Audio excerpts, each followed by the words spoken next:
Hello and welcome back to the channel everyone. Hope you all are doing great और आप लोगों के exams बहुत अच्छे से चल रहे होंगे। तो हमने एंजाइम्स ग्लॉसरी का एक पार्ट कर लिया था और आज हम एंजाइम्स ग्लॉसरी का सेकंड पार्ट कर रहे हैं, जिसके अंदर बचे हुए जितने भी एंजाइम्स आपके बायोलॉजी क्लास 12th में अ, है आपकी एनसीईआरटी की बुक के अंदर, वो सारे हमने यहाँ पे आज डिस्कस कर लेने हैं। ठीक है, तो एंजाइम्स देख लो अच्छे से, ये पूरे एनसीईआरटी में दिए गए हैं, अच्छे से रिवाइज कर लो अपने लास्ट मिनट रिवीजन के लिए, इसका स्क्रीनशॉट ले लो या जो चीज यहाँ मैं बता रहा हूँ एज पर आपके एनसीईआरटी में जैसा है उसी के बेसिस पे बता रहा हूँ, because it's a revision video, तो बहुत ज्यादा डिटेलिंग में नहीं जाएंगे, राइट। तो इसके अलावा अगर आपको कोई डाउट होता है तो आप मुझसे पूछ सकते हो। ठीक है, आप कमेंट सेक्शन में लिख के पूछ सकते हो, आप मुझसे व्हाट्सएप पे कनेक्ट कर सकते हो, आपको मेरा नंबर मिल जाएगा वहां पे। आप मुझसे इंस्टाग्राम के थ्रू भी कनेक्ट कर सकते हो या आप कमेंट भी करते हो तो मैं उसका रिप्लाई डेफिनेटली करूंगा। ठीक है, without wasting any more time हम लोग बचे हुए एंजाइम्स कवर कर लेते हैं, राइट। तो यहाँ पे सबसे पहले जो एंजाइम है आप देख रहे हो, इट इज लाइपेज, राइट। अब लाइपेज एंजाइम्स का क्या काम है? तो एक्चुअली यहाँ पे लाइपेज का यूज होता है डिटर्जेंट फॉर्मुलेशन में, राइट। सेकेंड आप देखो पैक्टिनेज। अच्छा, पैक्टिनेज के साथ एक और एंजाइम का यहाँ पे नाम दिया है आपकी बुक में, ये microbes in human welfare chapter से है, प्रोटीएज का। तो प्रोटीएज एंड पैक्टिनेज का यूज किस में होता है? They both are use for bottle juice clarification, right. इसके बाद अगर हम बात करें स्ट्रेप्टोकाइनेज की, तो स्ट्रेप्टोकाइनेज काम करता है क्लॉट बस्टर का, राइट।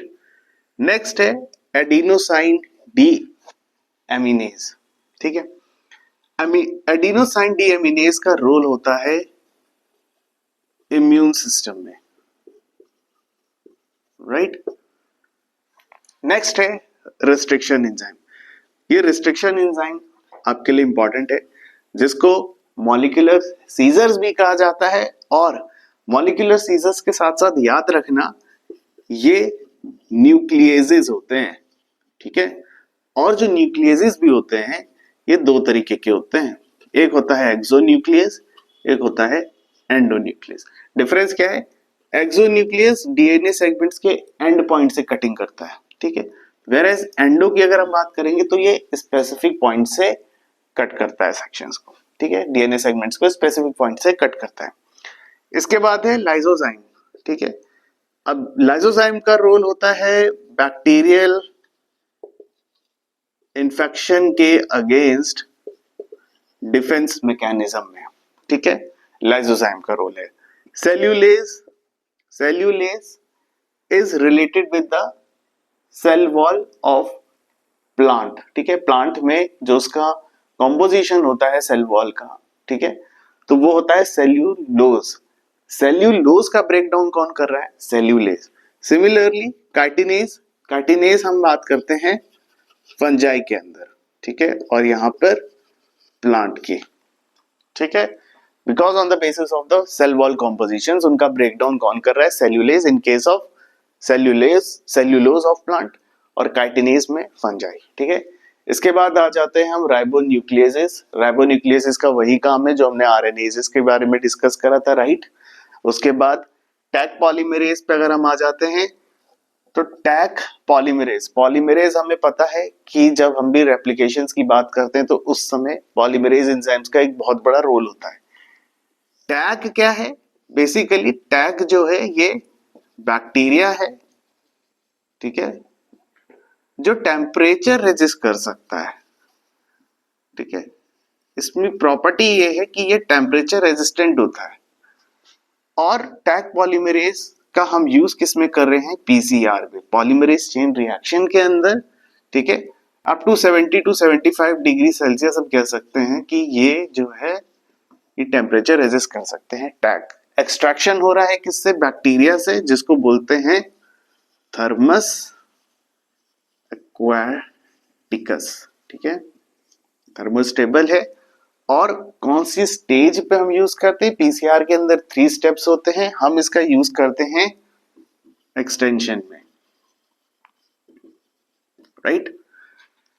नेक्स्ट है हमारा एक्रोसोमल एंजाइम, ठीक है। जो एक्रोसोमल एंजाइम है ये स्पर्म का जो हेड रीजन होता है, ठीक है, जो हेड वाला पार्ट है, तो स्पर्म हेड के ऊपर एक्रोसोमल एंजाइम्स होते हैं।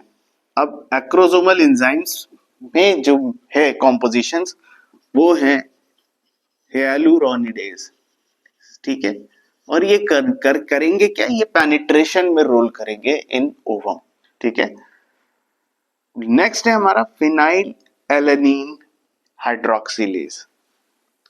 क्रोमोसोमल डिसऑर्डर के अंदर आपने पढ़ा होगा PKU, ठीक है, फिनाइल कीटोन्यूरिया के बारे में, राइट।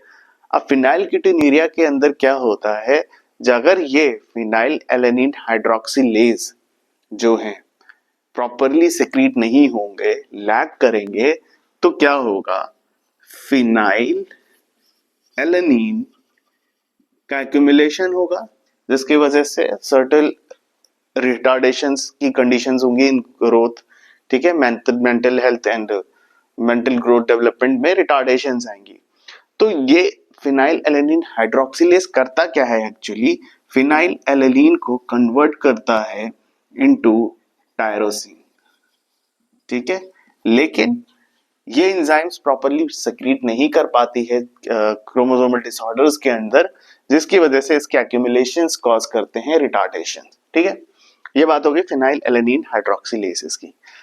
तो ये सारे बचे हुए एंजाइम्स जो थे जिनके बारे में मुझे आपके साथ डिस्कस करना था, आई होप आपने पार्ट 1 देख लिया होगा, नहीं देखा होगा तो उसका लिंक आपको डिस्क्रिप्शन बॉक्स में मिल जाएगा, ठीक है। अब आपने अगर वो वाला पार्ट भी देख लिया और ये वाला पार्ट आप देख रहे हो, तो एक एंजाइम है जो मैंने अभी मिस किया है इसमें, राइट। और मैं जब ये बना रहा था तब मुझे ध्यान था, लेकिन मैंने इसको अपलोड करा है तो सोचा आपको वीडियो के एकदम एंड में ही बताता हूँ। तो वो एंजाइम जो यहाँ पे मैंने नहीं मेंशन किया है वो है रिवर्स ट्रांसक्रिप्टेज, ठीक है।